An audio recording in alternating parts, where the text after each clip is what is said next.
Oh, Brandon Aubrey misses the field goal, Will. The Hell's perfect about to freeze kicker over. isn't so perfect. I think the kick was too short for him. He's like, this is not challenging enough. I'm going to shank it to the right.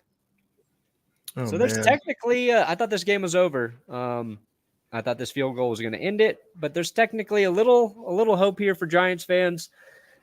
And I say little. It's tiny, rather tiny. Yeah, 5 field goals so far. Gonna need a touchdown. Yes. Always good to save your first touchdown for when you absolutely need it at the end of the game.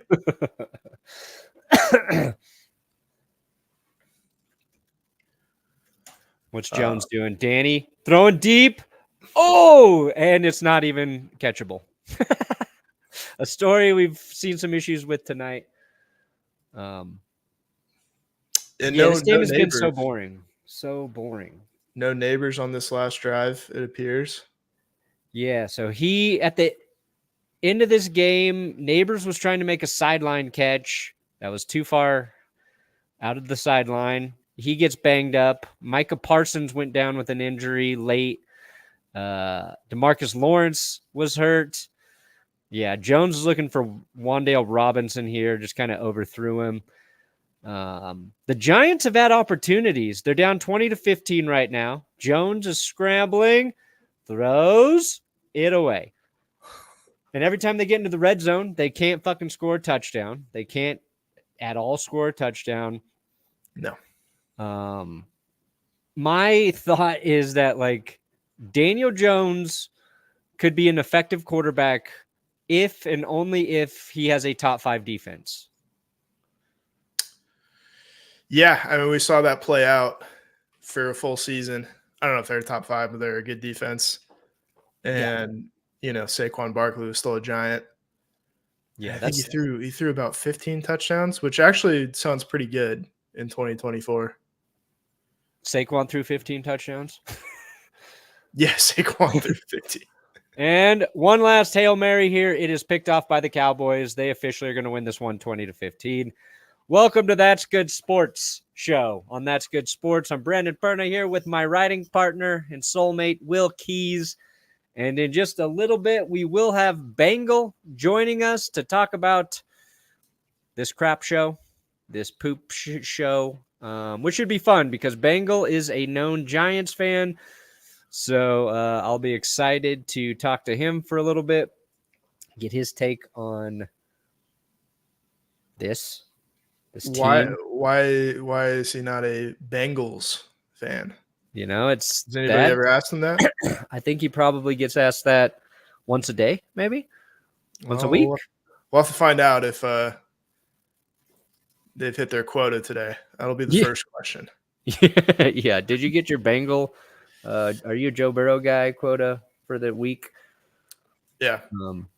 Why didn't you bleach your hair too? Yeah, solidarity with Joe. Imagine Bo bleaches his hair. Bo Nix? Yeah, I feel like you'd have to do it too. Bo's hair's like too blonde. You wouldn't notice if you bleached it, would you? Oh, I think you'd notice. I think he's got to do it he's got to go like red or something. That would be crazy. He goes full Dalton. Yeah, full Dalton. No, bright red. Fire red. What if he just did what if he went like blue hair, gauges, septum piercing? Yeah, that's what I'm thinking. That's exactly what I'm thinking. We don't have one of those quarterbacks in the NFL yet. What? What Corey? Love child. Yeah. The Giants. It's weird because I feel like the Giants outplayed the Cowboys for most of this game. Outside of that one massive CeeDee Lamb touchdown, I feel like the Giants kind of controlled this game. They certainly controlled the clock. Yeah. They were dominating by 11 minutes that was 2 minutes into the fourth quarter. Will hung like a horse. Yaves. We'll leave that one up for a sec here. Just enjoy it, Will. Enjoy the compliment. Yeah, you get to pretend for a while. Yeah, but they can't finish drives. They're putting together good drives. 51, 55, 52, 77-yard drives, all ending in field goals for the Giants. Surely one of those was a touchdown. Like, you got to get one, man. You got to get one in there. There's a lot of penalties in this game. Yes. Not very many that were actually accepted, but a ton of penalties. And it was driving Al Michaels insane. And honestly, that was probably the best part of the game, was just listening to Al Michaels get more and more frustrated with how boring this football game was. Penalties on both of the touchdowns in this game. Were there? Oh, yeah, nice. On the Rico Dowdle screen pass touchdown, there was a penalty that got picked up. Oh, technically not a penalty, but a flag nonetheless. And on the CeeDee Lamb touchdown, there was a penalty for taunting. Nice. For how did he taunt? I'm not quite sure, but it's hard to say. Yeah, I guess he did. Yeah. Dak was efficient. 221, 2 touchdowns. Then it kind of just felt like the Cowboys were trying to hold on to their lead. What I didn't understand, okay, so Giants keep kicking field goals, and I don't mind that. A lot of times I'm going to be like, if you're in the red zone, one of those fourth downs as a team, you got to go for it and try and score here. I think the Giants, Dable knows who they are. It's like, let's just take the points. And they were in it because of that, right? Yeah. They hung around in this game. But after Dallas goes up 2015, I think it was 2015, or maybe it was 20 to 12 at the moment. I can't quite remember.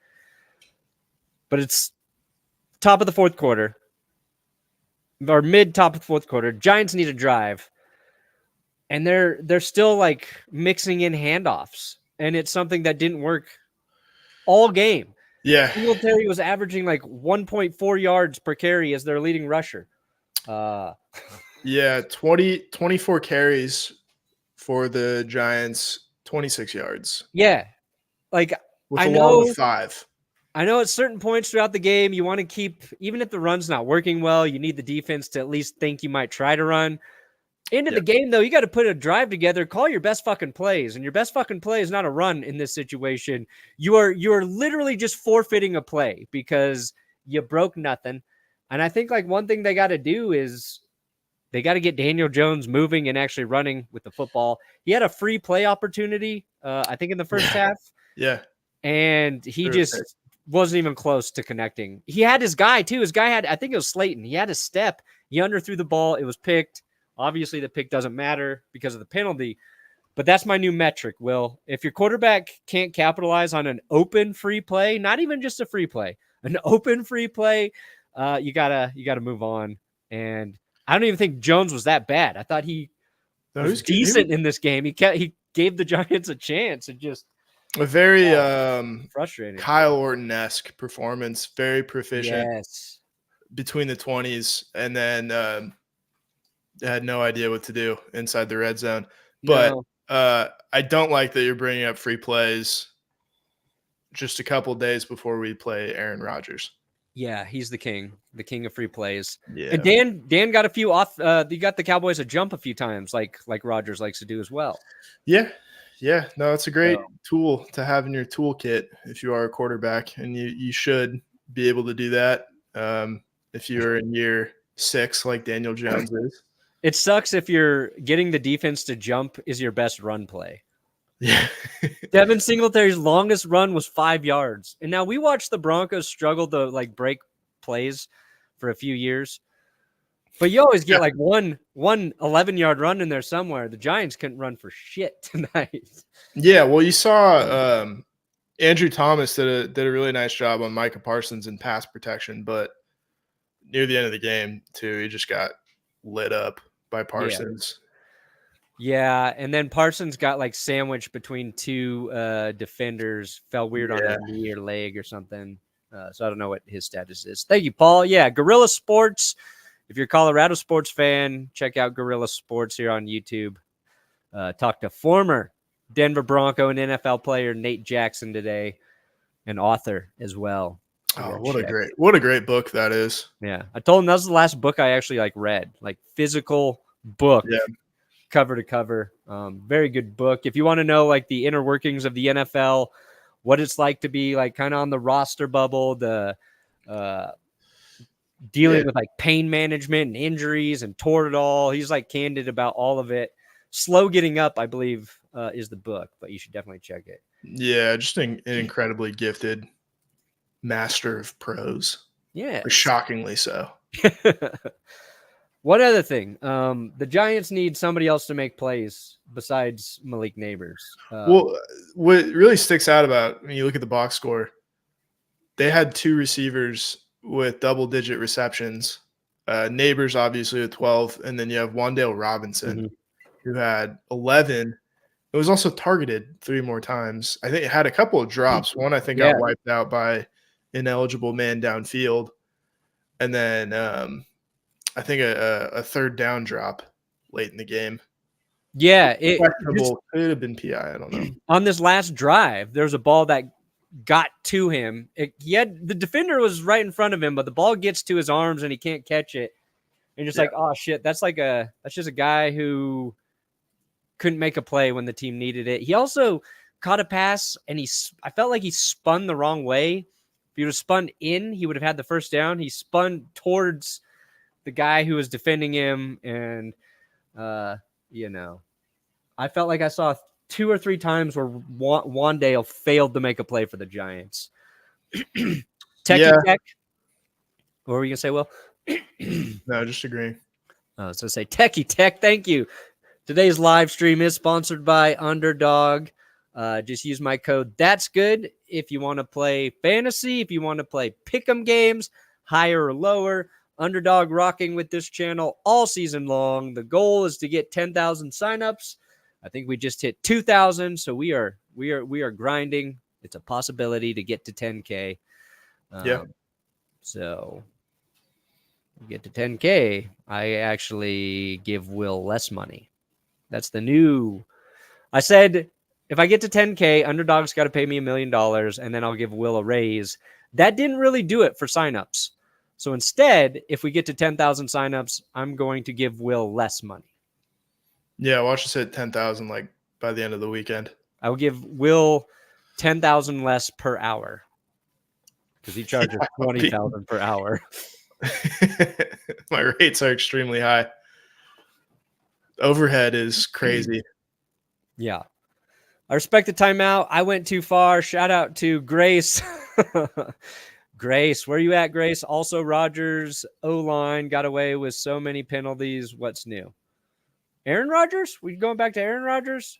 Oh, wait, Rodgers? You mean Daniel Jones? What the fuck are we talking about, Corey? Now I'm confused. There was a penalty in this game called on the Giants for face mask, but it was clearly the Cowboy grabbing his face mask. That's a tough one. That's well, okay. So there's this like replay review, like this instant replay review that the refs now have kind of as a fail-safe for bad calls. So you don't want to use that on Thursday night when everybody's watching the same game. Right. When it's clearly there's visual evidence that you were wrong. It's not like a subjective call, like a pass interference. It's a dude's fucking hand in your face mask. Oh, well. Anyway, finally, I can introduce tonight's guest. But hold on. Let me see if I can actually change my background first. Prepare it. Switch to this. Add to stage. Finally is crazy, by the way. I said finally is crazy. Finally introducing. Been waiting. I know. I realized as I was saying that, like I was waiting on you the whole time. What's up, Bengal? Just not much. Just watching some Yankees baseball tonight, and that's it. Yeah. Did you switch over to the Yankees? When did you switch over to the Yankees? No, that ended pretty early. Okay. Yeah. I mean, you guys know this. At a certain point, you stop. It's like apathy. It's like even worse than being upset. It's just like, sure. It's another Giants loss to the Cowboys. It's only like 13 in a row for Dak. Yeah. Yeah, and luckily for you, they're always nationally televised. Lucky for me. Lucky Do the Giants here get in 5 every year? They get 5 primetime games every year, New York? They get quite a few. I know every time they play the Cowboys is prime time. They probably get 1 against the Eagles and Commanders a year, and then a miscellaneous one. So yeah, probably about 5. Yeah, that's more. We need that's to tough. once we go to We need 18 so games. many more. Once we go to 18 games, I think we can fit one more in there. Although, how about Malik Neighbors though? He's good. That's a fun guy to watch. He's Sure. good. The Giants' strategy is a good one. It's throw to him every play, except for Wan'Dale Robinson was so heavily involved tonight. Yeah. It was their favorite thing was like, we're going to throw to Wan'Dale Robinson to set up 4th down. You go, that's not good. Go beyond the sticks. Yeah. And he could never, it felt like all of those short passes, not a single guy really broke any tackles to turn them into bigger gains. Yep. And I noticed that as a Broncos fan because Will and I watched that last year. We were just like, we just need somebody to break a tackle and make a play, and it just would never happen. Yeah, I mean, Malik, that's when you make those Neighbors. Plays. But the thing with like when they drafted Wan'Dale, when they already had Kadarius Toney, which we see how that's played out now. The whole reason they drafted Wan'Dale, which was way too high, by the way, way too high. He was a 50th pick. The whole reason he's a hybrid receiver running back. Oh, what is he going to do? And it turns out catch the ball and go down instantly. Or turn away from the line again to set up 4th and short. Okay. I kind of noticed that tonight. I was telling Will, he caught a pass like close to the sticks, and I felt like he spun the wrong way. A lot. It cost himself a half yard. It's like if he would have just turned in. Anytime he can go backwards. He does this a lot, is what you're saying. It's the Jerry Jeudy syndrome. Yeah. You immediately have to go a half yard back at least after catching the ball. Yeah. Well, that was, I think, part of the challenge for Jerry Jeudy was even catching it in the first place. Yeah. Hey, he got over that eventually. Oh, yeah. He's killing it right now in Cleveland, too. Oh, man. I checked his stats the other day. I was like, dang, poor Jerry. Well, anytime you can throw to Wan'Dale Robinson 14 times in a game, you can't pass that up. Yes. You wonder how the Giants manage a touchdown employing that strategy. Yeah, we get reminded that the Broncos could have had CeeDee Lamb instead of Jerry Jeudy quite frequently. And I tweeted just a positive tweet tonight about CeeDee. Had a nice play. And like the first comment was like, yeah, you guys took Jerry Jeudy over him. It's like, fuck. We could have had, how about Justin Jefferson? Could have Jefferson. It's a dangerous game to play, though. You could have done this instead. Yeah. It's like there's no telling, situation to situation who would have even been good. Like, I think there are players that, like, I mean, we would expect Patrick Mahomes anywhere, or maybe CeeDee Lamb anywhere would still be really good. But, development is so important. And maybe Jerry Jeudy, if he was a Chief, for example, like maybe that guy is lighting the world on fire right now. So, and Henry Ruggs went ahead of CeeDee Lamb in that draft as well. And that didn't turn out great. But who knows if he got drafted somewhere else, maybe he isn't in jail for manslaughter. So I don't know. Yeah. You should blame the Raiders for drafting him. Yeah, it's all the Raiders' fault. It's the Raiders' fault. Surely that guy wasn't an individual idiot. No, blame. Yeah, well, the liability, Top Golf, Vegas. Yeah, it goes without saying. I think. What do you do if you're the Giants? Like, I was talking to Will. It's like I feel like Daniel Jones kind of kept the Giants in this game, but we compared him to Kyle Orton right before he came in here, where it feels like tonight at least he moved the ball from 20 to 20 really well, but obviously they couldn't score in the red zone. I think Daniel Jones, one of those quarterbacks who gets probably overly criticized a little bit, but he's also only good if his defense is great. I think that's the only way he can win. Like, what do you do if you're the Giants? He's not dynamic. I mean, you got to be able to make a play sometimes. And that's like, if you go through every one of the top quarterbacks in the league, they are able to make a play individually. And Daniel Jones, like quintessential game manager, best case scenario. And when everyone's like, Daniel Jones was amazing tonight, it's like, yeah, he didn't make any brain dead, awful decisions like usual. The bar is so low. Like, he completed what was there. I'm not particularly impressed by like 20 of 25 passing or whatever it was for 140 yards and no touchdowns. Like, I that wasn't the exact stat line, right? But he's not doing anything but taking what's there. Yeah. And like some of the greatest quarterbacks ever did that, but they were able to put, the receivers in a place to succeed. Like, we think about who's like the greatest that we've really watched of, not that we're all the same age, but we're in a similar type of bracket. I would say, yeah, you're a lot older than us. Yeah. Probably Peyton Manning is like the best guy at taking what's there, Tom Brady, but they put their receivers in a chance to do something. And I feel like, a lot of it is probably on not great receivers, but you can't just constantly on third down, like 3rd and 8, get 6 yards and expect to win a game.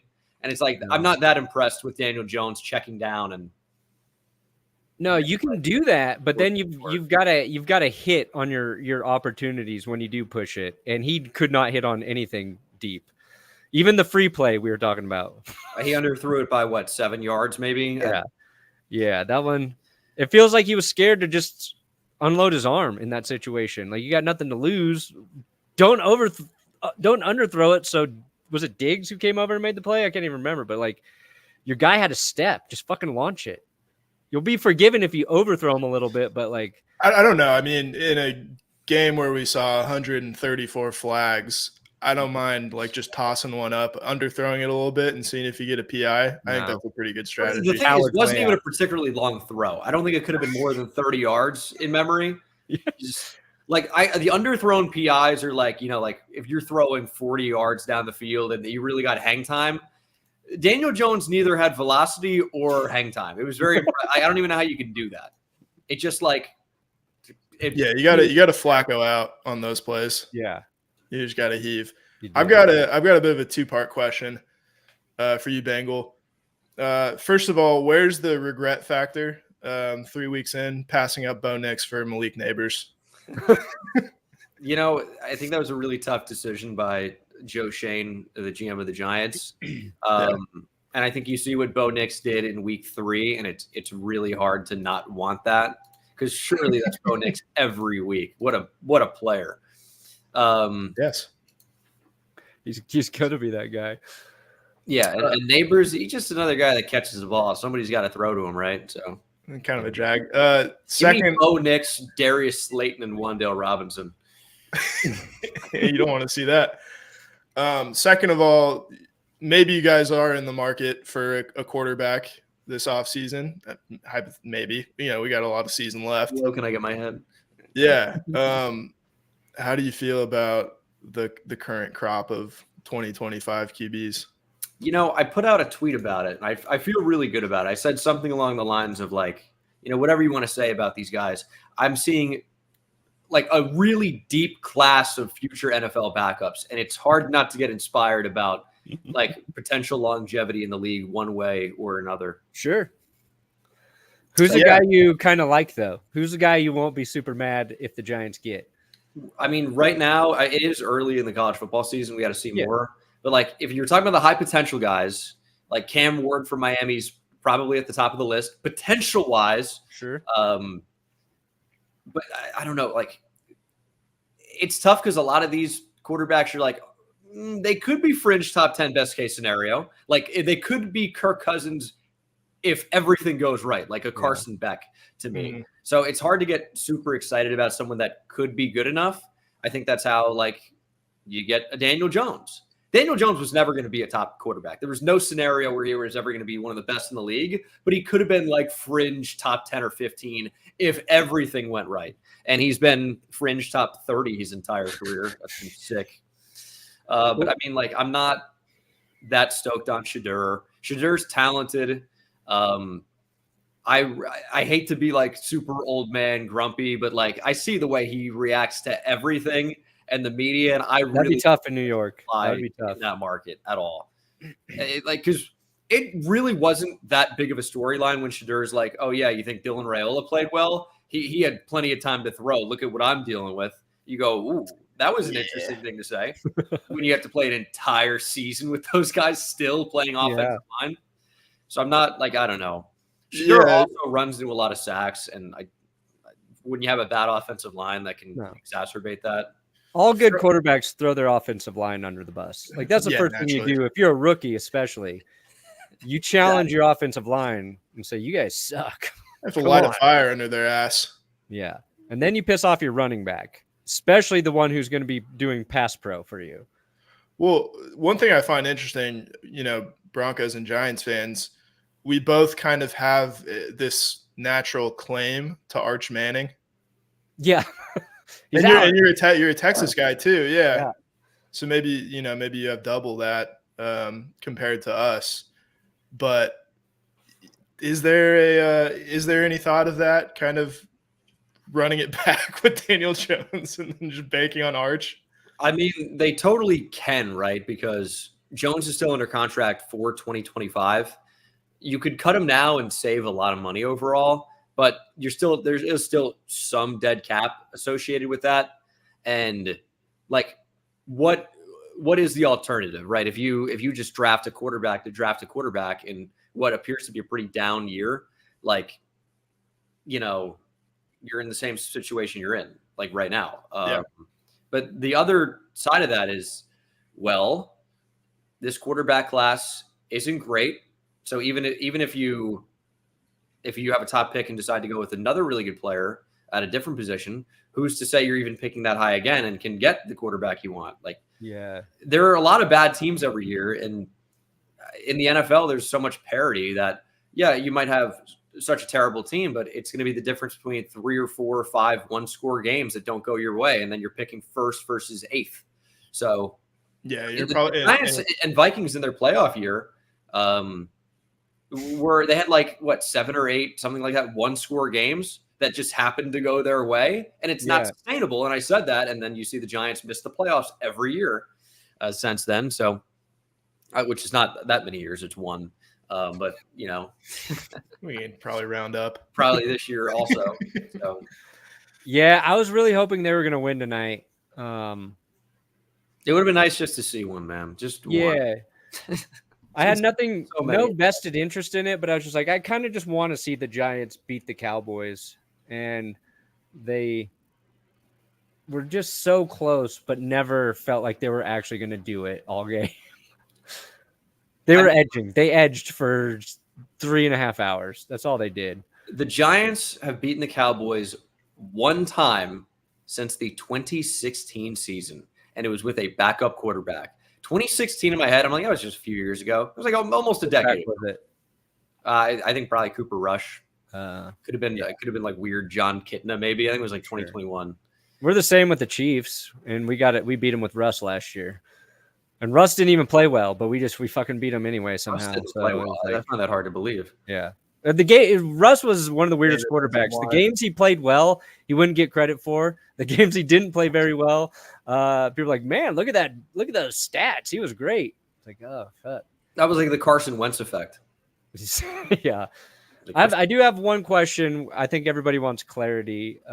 Did you actually coin Vanilla Vick? Is that you? To my knowledge, I started saying that in like a Giants franchise back in Madden 18. Okay. Now, it was originally Kyle Lauletta, if anyone remembers him. Yeah. But it led into Daniel Jones. Okay. And then, now, to be fair, it wouldn't be as popular as it is now if like a mic'd up version of Saquon Barkley calling him that a couple years ago didn't get shot out viral on Twitter. And everyone was like, this is an amazing nickname. And I'm like, I've been doing Thank you. I appreciate that. I had the worst part about it is I had Vanilla Vick merch. It wasn't even tied to Daniel Jones. It was just like an ice cream cone with vanilla and then the number 7 on it, like woven into the like the cone part of it. And then everyone just started making Vanilla Vick merch with like Daniel Jones vaguely on it. And I'm like, all right, I don't really know what to do about this. So what am I supposed to do? I didn't have it copyrighted or anything. I'm not mad that people are saying it. I'm not mad I'm not getting credit, but it is. I think that's going to be our mission going forward. Well, you know what? You guys are out near Utah. They have a mission of their own. So it's nice that you guys are getting involved in some way, shape, or form. That was a reach, but I like it. I like it. What is the Utah thing? You guys are close to Utah, and missions are typically a Mormon thing out in Utah. Yeah, they go on their Mormon mission. Is that what it is? No, I understood that. Yeah, okay. It was the. No, yeah. What is your mission? I don't know. I'm familiar with the Mormon faith. Not closely, but I'm confused.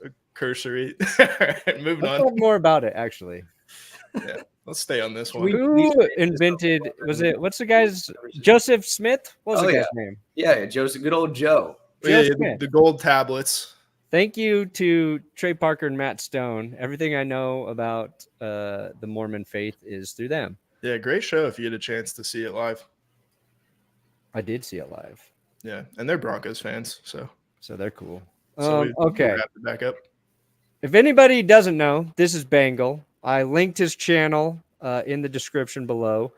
Very knowledgeable with the NFL, but your videos, they're mostly video game related. That's true. Madden, College Football 25, which, big release this year. If you only could play one of those games for the rest of your life, which one are you going with? College Football 25, and it's not even close. You like it? You like it that much more so far? I'll tell you, and this is just gonna be between us guys, right?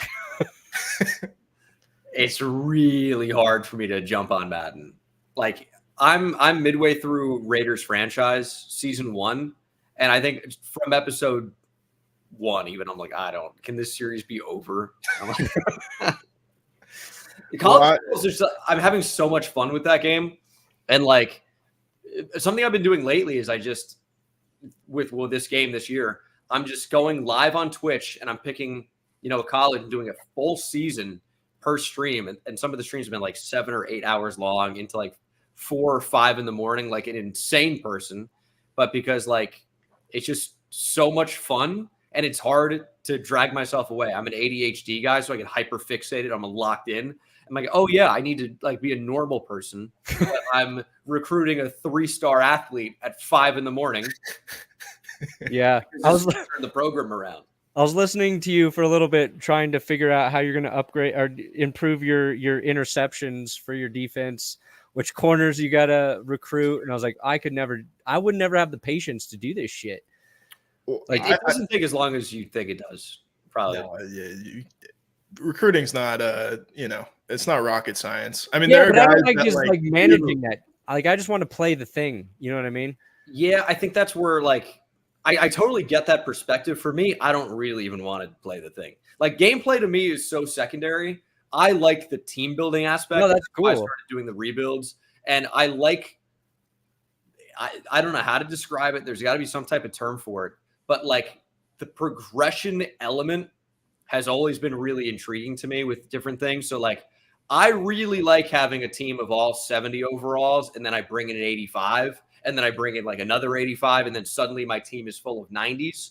If you want to say that's the whole reason why I like the draft in general, because I like the progression and that element of it. But the gameplay to me, like it's fun for College Football 25, but I'm not really that big of a sports or football video game guy. Right. I just like the team building, and I'm able to do it on the games. No, and you do it well. It's entertaining, and you're very good at it. Like it's so hard, dude. No, but like talking about it while you do it is, I don't think it's easy. I've tried to do some game shit, and I'm like, this is way harder than just like talking about an NFL game. I think there's a skill set there that you hone over time. I mean, it's not like you're, curing cancer or anything, but you like what you do pretty good. In some ways, it's more important. Some ways it's like, I'll pull up some comments of people being like, I have cancer, and you didn't pretty close. Well, you did. I was very pleased. You did save my school, the Nevada Wolfpack. I was so. Oh, that's right. Dynasty. Oh my god, honestly, that's one of the most fun series I've ever done.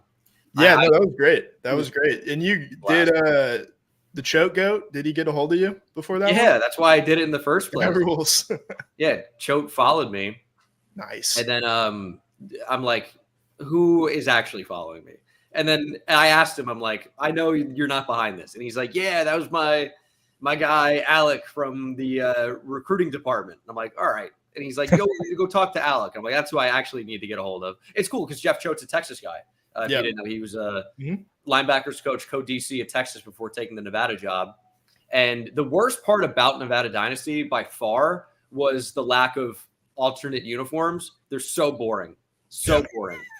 But the Dynasty itself was super fun. Really, again, one of the most fun series I've ever done, just for playing. And I know because I get addicted to doing it. Like when I really like recording my dynasties or franchises in the past, I'd rip off like 5 episodes in a row of just recording straight through. And that could be like, like 10 hours or whatever, or with Nevada, like an 8-hour stream. But I would want to do it, night in and night out. It was super fun. And then the file got corrupted essentially. And then I lost. Oh, yeah, that's the worst. Sure is. Well, it felt like, I was going to say week 1, but week 0, you almost literally turned our fortunes around with that lead against SMU. It's hard for me to remember that particular game. I do remember their tight end lit us up in that game, but I couldn't tell you the score. Do we win? No, I'm talking about the real Nevada. Oh, yes. And then they choked it. Yes. Yes. Yeah, absolutely. They did. But hey, we're 2-3. We've matched our win total from the last 2 years. Yeah, so. Choke's legit because he had Montana State before that. He was Montana State. Yeah, and he made them a powerhouse. Mm-hmm. Yeah, probably more Nevada talk on the podcast than we need tonight. But let's say we got Nevada football fans in the chat. Okay, let's get Carson Strong on here. Yeah, he was a beast. And you know what? They had was it Samori Toure or was he Utah State? Romeo Dubs. Romeo Dubs there. Who's the tight end you had too? Cole Turner. That's right. Yeah. Was it that was a pretty good team. Mariner? Was he Utah State? Oh, Utah State was I know no one's gonna remember these people. Seosi, yeah, he was Utah State. Okay. You guys don't remember Seosi Mariner lighting it up at Utah State back in the late 2010s? Do you watch more college football or NFL? I mean, lately it's been college over the past like 5 years. But also I've always been like an NFL draft freak. So right. I've always really, really liked college football, but it kind of goes hand in hand. With the Giants being so bad, it's pretty easy to care about them less. Yeah, they're not even fun bad right now. They're just boring bad. That's been the case. Tonight was very boring bad. When they had Odell, they were fun bad because he was electric. But now, I mean, they didn't even score a touchdown today. I mean, that's not unusual. I'm not like, wow, I can't believe it. I'm just like, they suck still. I can believe it. Yeah. Mm-hmm. Who lost to the Commanders, who didn't even score a touchdown in that game? Yeah. That's unbelievable. So the Giants tonight kicked 5 field goals and didn't win, and then they also scored 3 touchdowns and lost to a team that just kicked field goals, right? So the Giants did this season so far. Oh yeah. Fuck. All right. Well, that's good segue to our Power Bottom 5, where we rank the 5 worst teams of the league. You can chime in and see if I'm close here. But I'm starting with the Bengals. I took them off last week, but they're back on because they pissed me off. No, wait, did I have them last week? Oh shit, I think I did. Maybe that was week 1. I can't fucking remember. Anyway, I got the Bengals at 5. Then I moved the Panthers up to 4. These are fun logos. Yeah, shout out Rachel, who draws all of these every year. People love them. The fat, fucked up cats. That panther is so fat. Yeah. He looks perfect. It looks like he's got one of those pit bull builds. Yeah. Or he lives like with a 90-year-old woman who just feeds him her dinner every night. Well, the thing, like usually with those big fat cats, the stomach's like draping against the floor. Yeah. This cat has like huge traps, I feel like. Yeah. Do you still have your cat? I do. She's 16. Dang. Yeah. Whenever I say that, people go, "Oh, how long do cats usually live?" And I'm like, "Please, like, I know it. You don't have to. So you can just say, oh, that's interesting." Oh, I didn't know. Oh, I thought they lived to 100. Like, that's what I say. I go, "Oh, you know what? I'm 16 is actually a ripe old age for a cat. That's a good point." I guess I'll start counting down the days. Yeah.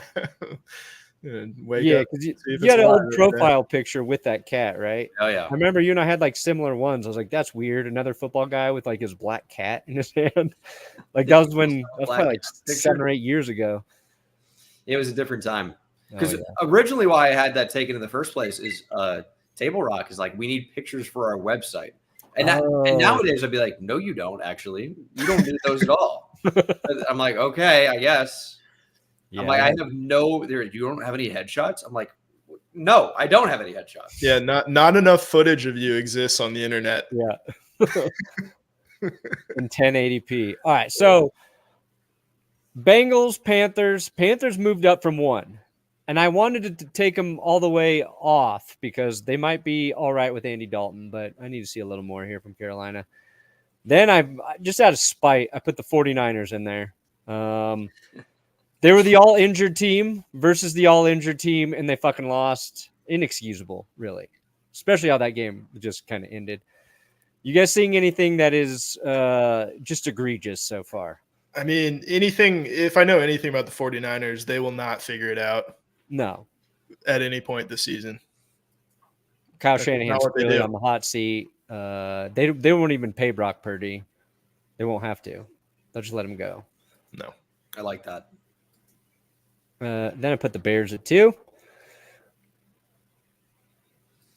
And at 1, I doubled up. So we had at 5 last week, we had all of the losing teams of the AFC South. Now it's just the Titans and the Jags, and it's kind of hard to defend anything that happened on Monday Night Football for the Jacksonville Jaguars. I'm shocked they're as bad as they are. Yeah. I mean, you can forgive losses, and then you just go into prime time and just get worked that hard. That's what everybody's going to remember. Like, until they like rip off like 3 or 4 wins or something, if they do that, they're just like, that's the team that lost by like 40 points in prime time. How long do you guys think Doug Peterson has? I mean, that clock's got to be ticking now. Yeah, I think this is his last season there if he doesn't turn it around. What do you guys think about the Belichick thing there?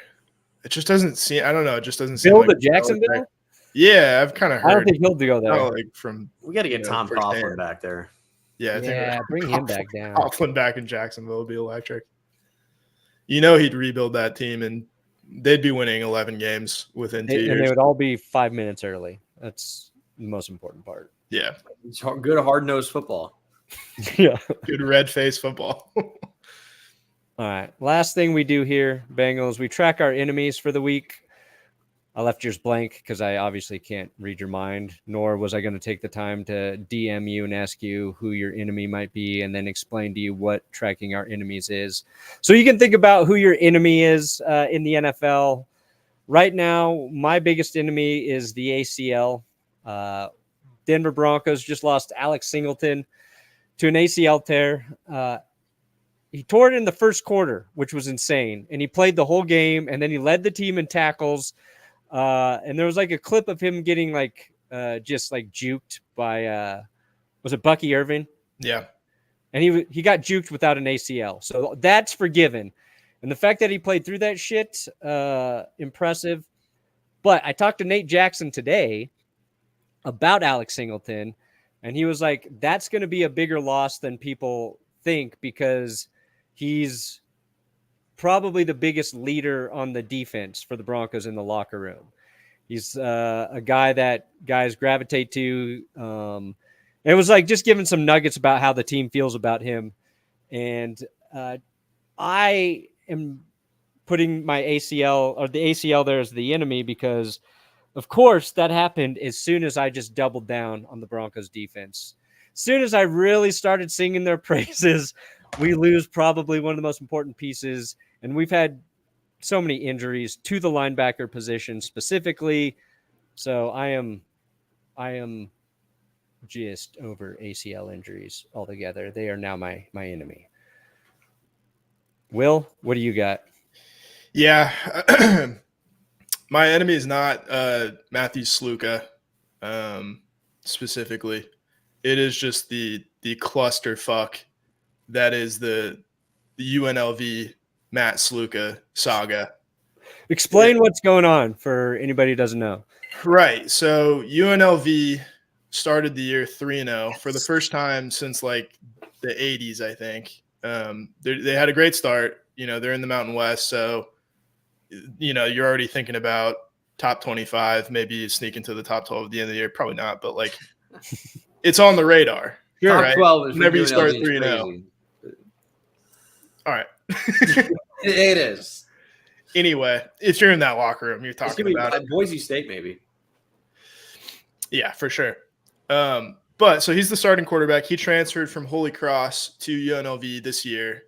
It's his final year of eligibility, or was supposed to be.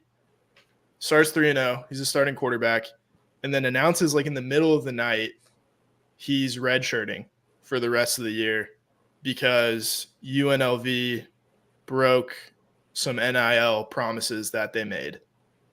And everybody on Twitter, the initial reaction is, of course, you're a quitter. Like, you let your entire team down. Fuck you.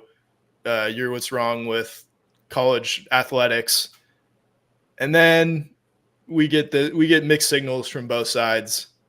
And it's like UNLV says, we did pay him, and he's just leveraging this opportunity to cash out for a 6 year somewhere else because of this 3-0 start.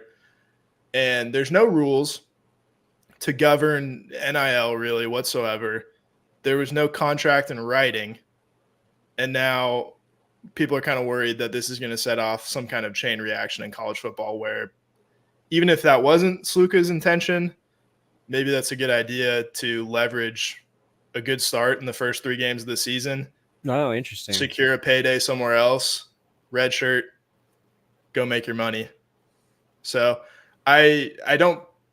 we don't have enough information to blame one side or the other, in my opinion, yet. Like, that's, and we like to blame somebody. Years down the line. Somebody. Yeah, Yes. months, weeks, months, years down the line. But of course, everybody has to have an opinion right away, and everybody has to jump to some conclusion.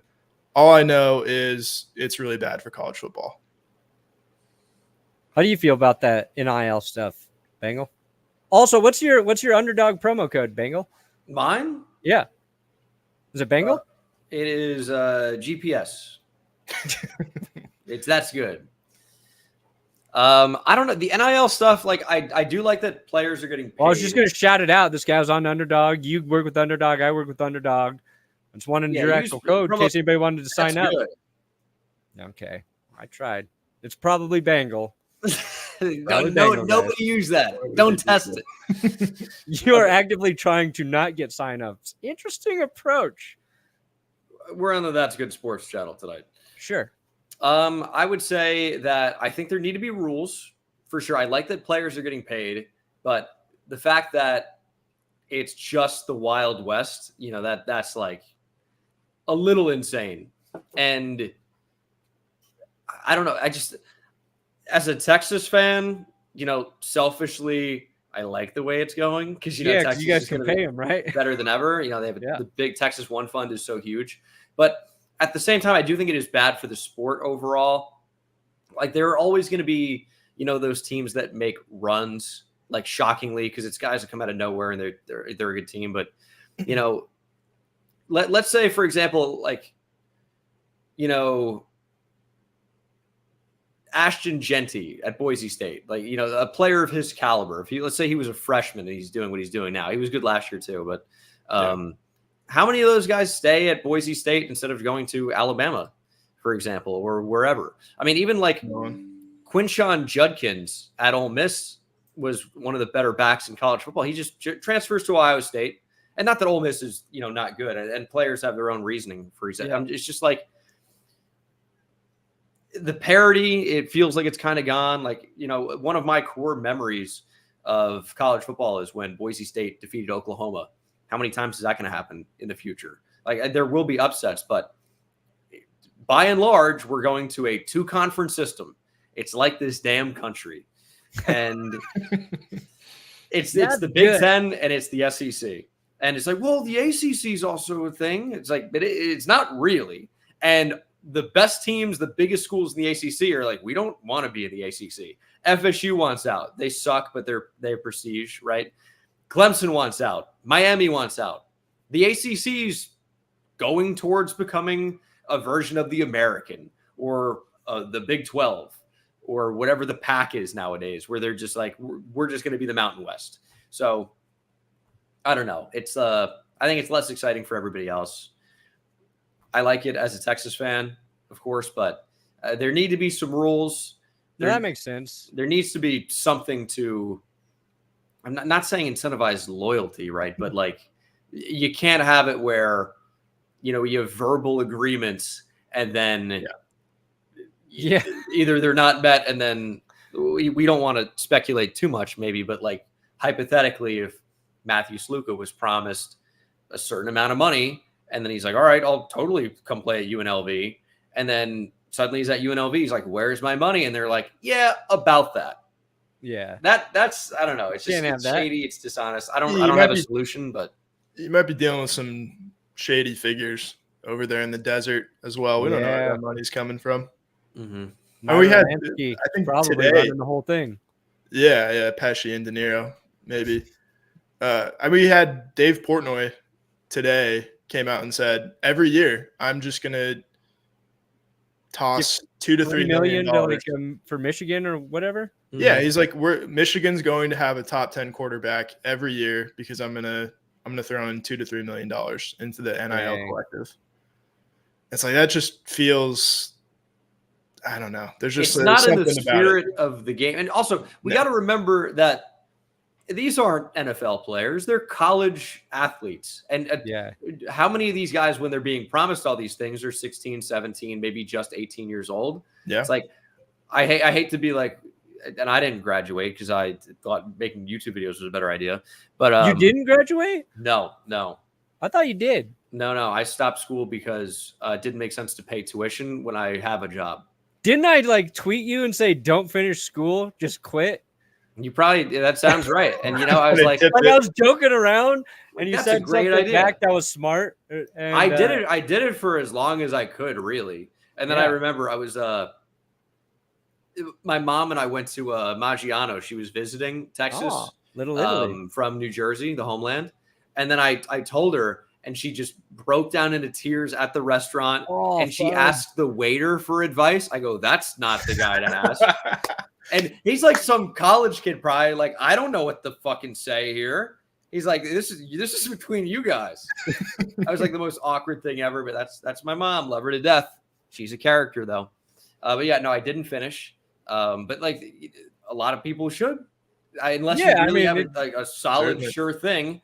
Do you want to make all of your decisions based on, some finite amount of money that I get your money, right? But yeah, you can't make every decision based off of some amount that may or may not last you for a certain amount of time. There's probably like two tiers to it too, right? Where it's like if you're a player and you kind of know your chances of getting to the NFL are pretty slim, but you can make some money. And if you got to change schools to do it, like that's your window to make money. That's probably something you got to do versus like if you're somebody who's on the path to actually go to the NFL and be a top round draft pick, they're going to make the big money. And if they change schools or do something, it's going to be a bigger story. It's going to be crazy. But like, there's probably that underbelly of guys who can make money. They might have to change where right now, where it is kind of a free for all might benefit them versus where if there are more regulations and rules for it, maybe they're the ones who kind of get the shaft on that situation. That's just me guessing. Cause I actually don't really know much about it. Did anything I say, that's kind of the thing is nobody really knows everything about it. Okay, good. There are no like NIL experts that I am totally. It's all speculation and hearsay. Like again, I really feel like make your money if you have an opportunity to make life-changing money. Yeah, make your money. I don't want that to be misconstrued at all. No. But at the same time, I do think there needs to be regulation, not only for the schools and the programs, but I think for the kids in general. I feel like some type of regulation to make sure that everybody gets what they're promised is super important. Yeah. You learn that in the real world pretty quick. Verbal agreements don't mean shit. I've had a lot of those. All right. Who's your enemy, Bengal? You got an enemy? Yeah. I could go any number of directions here. I'm just going to go with Daniel Jones. I don't care how he played tonight. He sucks. And he set the Giants back. It's $40 million a year. at the time, we were like, it's not actually $40 million a year. It's really only a 2-year deal. Here he is in year 3 of the contract, getting $40 million for the Is this the third year of the contract? It is the 3rd year of the contract. Okay. Damn. And I mean, I could make Dave Gettleman my enemy. I could go back and make Jerry Reese my enemy. But it's going to be Daniel Jones for right now. Okay. He is an anchor that pulls the Giants down to the depths of hell. It's not the biggest or only issue, but it is a big problem. Do you believe in Dable and Joe Shane? I said it tonight. I'm like, time's ticking on Joe Shane. I like Brian Daboll for the most part, but I mean, how many top draft picks can you light on fire? And that's what the Giants would do. Like, sure. Evan Neal is horrendous. Can never stay healthy. That sucks. But he's been really bad when he's played. And he really cannot stay healthy. And I'm not going to be too crazy, but Kayvon Thibodeau's sack production is not maybe as crazy as his actual play has been. And for the number 5 overall pick, I'd like to see a little bit more. So that's fair. He's been fine. I need to see more than fine. 11 and a half sacks last year. It's like, but I mean, Kyler Fackrell put up double-digit sacks. I'm not saying Kayvon Thibodeau is Kyler Fackrell, who remembers him, but sack attack. That's as he's known. Yeah. Mm-hmm. But you got to be a little bit more of a game changer. And I mean, you look at, I think that what really is telling in draft classes is not just the first round pick, it's the 2nd and 3rd. Yeah. And like Josh Azudu was the 67th overall pick, if I remember correctly. What do you think Joshua Azudu's up to right now? He's unplayable. I don't even know who that is. Yeah, he's a left guard at a UNC, which, by the way, was an awful offensive line. And the Giants are like, we're just going to grab 2 of those guys. Josh Azudu, Marcus McKeithen in that draft class. Unplayable players. They had like one scout watching that team. These guys are great. You might be legit. They were, if you watched the team, they were terrible. And it's like, maybe these are the best 2, though. It's like, who cares? You're the best guy on the worst not team. Find out every time. How frustrating was it, like knowing the outcome of the offseason, but also having to tune into HBO every week to see them just toying around with the idea of replacing Daniel Jones, knowing knowing what happens at the end of it. They wanted Drake May so badly. Yeah. And they beat the Commanders, and that gave the Commanders Jaden Daniels, and the Giants. Well, I mean, I'm happy with Malik Neighbors, but sure. Let's be real about it. If you can get, a top, let's say Malik Neighbors he's trending towards a top 20 receiver. He's played 3 or 4 games, right? Like, who knows? But let's say it's that. There's so many great receivers. Top 20 is amazing. Or you get potentially a top 15 quarterback even. I'd probably take the top, 10 or 15 QB. It's just a much more impactful position. If they both work out, the quarterback is so much more valuable. So yeah, who can say what Jaden Daniels is going to be at a great game? Who can say what Drake May is going to be? He's appeared in a quarter, if that, maybe a drive with the Patriots.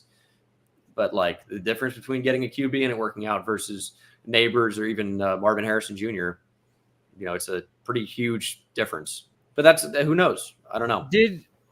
I didn't watch it, but did they have trades in place that would have been accepted to move up to get a quarterback? No, they showed them talking with Elliot Wolf, the Pats GM, who's like, we're open to thinking about it, but like, I don't really think they were ever going to move down, and they didn't. Yeah, so none of the teams were going to move. So like, and I know like that's one of the things like Joe Shane should have listened to his kid and drafted Jaden Daniels. It's like, well, to do that, they got to move up, and I don't. They were never going to be able to trade in the division. Yeah, like, Washington's not going to give them that move. The thing, like, you can totally do first round, even divisional trades. Like you saw the Vikings and Lions pull it off, where the Lions moved up for Jameson Williams, and the Vikings moved back and got Lewis Seen. If he's even when still you're trying in to kill the Packers, though, you're trying to kill the top team. Fuck it. Let's do some deals to get these assholes off the top of the division. But it's never going to happen with a quarterback. No, because it's like the downside of giving your rival a franchise quarterback is insane. So you would never live it down. And the Bears would never trade out of one. So there was simply no chance the Giants were going to be able to move up. So yeah, Yeah. I thought they caught some unfair heat for that. The Saquon situation was stranger to me. That was the Saquon a situation. weird saga. Yeah. So what happened on the show, and Will can back me up here in case I get a detail incorrect. But basically, they showed a conversation with Saquon on the phone. It's like, hey, give us a chance to match if you decide to, sign elsewhere, but we're going to let you look. And then apparently, they never gave the Giants a chance to answer back, apparently. But then Saquon said something different. Yeah, he was on Dan Patrick recently, right? I didn't hear that. He said on Dan Patrick, he basically said the Giants, the second time around, they never had a chance to bring him back. He said that he had that conversation. That was like the only one they had. And after they didn't get it right the first time, he was going to go somewhere else. I respect it. I mean, I think the only reason it actually sucks is that he's on the Eagles, which there's no more hated team in the league for me than Philly. I absolutely hate the Eagles. But at the same time, I'm not upset Saquon's somewhere else. I'm really not. Everyone's like every game, every tweet. But the Giants could really use a running back like Saquon right now. Like, really, could they? Like, does Saquon no shit change the Giants? I don't think so. He might have tonight. He might have got him a win tonight, but Devin not through the whole season. Juice. No, he's not. and also, like, you're not signing Saquon because of what he's going to do in 2024. It's what 2025 and 2026 and beyond would potentially look like. That's too logical, though, to think about. So it's like it's easy to say nowadays, oh, man, the Giants made a huge mistake because 3 or 4 games into the season, Saquon is dominating. But he's also playing behind a much better offensive line. 100%. It looked no further than DeAndre Swift. That's kind of all I would say about that. Is it shocking that a really good running back goes to a team with a really good offensive line and looks really good? Oh my God, I'm shocked. Yeah. So it's just hard to find good offensive lines now. For sure. Yeah, there's like 2 of them. Yeah, and the Eagles have one of them. The Giants have one as well. They've got one building with Andrew Thomas and some other guys. Well, I think the Barkley thing was like classic good process, bad optics. Sure. Especially there's this scene in Hard Knocks where you've got John Mara, team president, and then Joe Shane talking about Saquon potentially leaving. And he goes, I'll have a tough time sleeping if Saquon goes to the Eagles. And Joe Shane's got to be like, that's probably what's going to happen. Yeah. And you're like, you're caught in between of like the team president's kind of the, he's going to opt for the sentimental move. And then a good GM knows like, we're not going to overpay a running back on a team that's not ready to compete. Yeah. I don't know how old Saquon is, but he's 26. But the fall off age for running back is typically 28. Yeah. And Saquon's dealt with injuries. The right move for sure, regardless of what happens, just because of process, is letting Saquon go. It's not the easy move. It's like he's been one of the only good players the Giants have had since he was drafted in 2018. But the right move was letting him go. Typically, you don't want to extend running backs, especially not, superstar running backs. I'm totally fine with drafting one in the first round. I know everyone's against that. I'm for it. If you can get a really, really good back, maybe not at number 2 overall, but if you can get a really good back, you get them for the first 4 years of their prime. Let's say they're drafted even at 22 or 23 years old, slightly older prospect if you're 23. You get them for their age 23 or 24 season, 25, 26, 27, and then the 5th-year option if you get them in the first round. That's their entire prime. So if you can get a great deal on a running back in the draft, totally go for it. But extending them, you're playing a losing game. Yeah, I mean, like, I don't know, maybe this is controversial, but like the early returns on Christian McCaffrey after his extension aren't terribly promising, to say the least. Such an injury-prone position, too. It's a lot of wear and tear. Anytime. And also you can get like 80 or 90% of a top guy which is but not as good. But couldn't like the GM just ask the running back to not get hurt? that would be smart. Did John Lynch specifically ask Christian McCaffrey to not hurt his calf? Anytime you're going to Germany, like I remember Kobe used to go to Germany. It's like NIL. We have no fucking idea what goes on there. You go to Germany, you get to put whatever you want in your body and get healed, and then you come back. Is that how it works? Well, yeah, they've got developments over there that we are not privy to. Yeah, they've been doing a lot of testing there for a while, I think. For sure. Yeah, for sure. Setting that one up. Hook, line, sinker. Put that one on I was just saying, I didn't say that. Ask him to not get hurt. Then we went there. Oh, well. All right, Bengal, we're going to let you get out of here. I appreciate you joining us. Was it something I said? No, not you.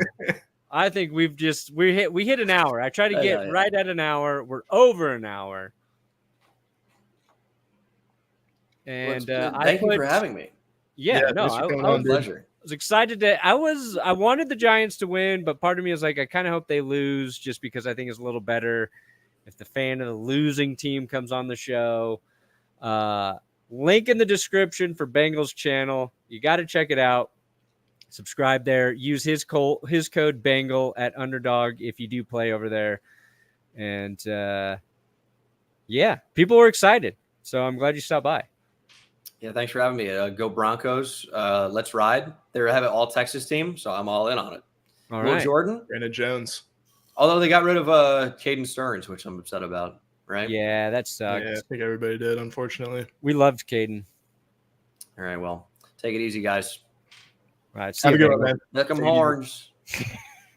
Saturday versus Mississippi State. Don't miss it. Ooh. We'll be there. Ooh, I will miss it.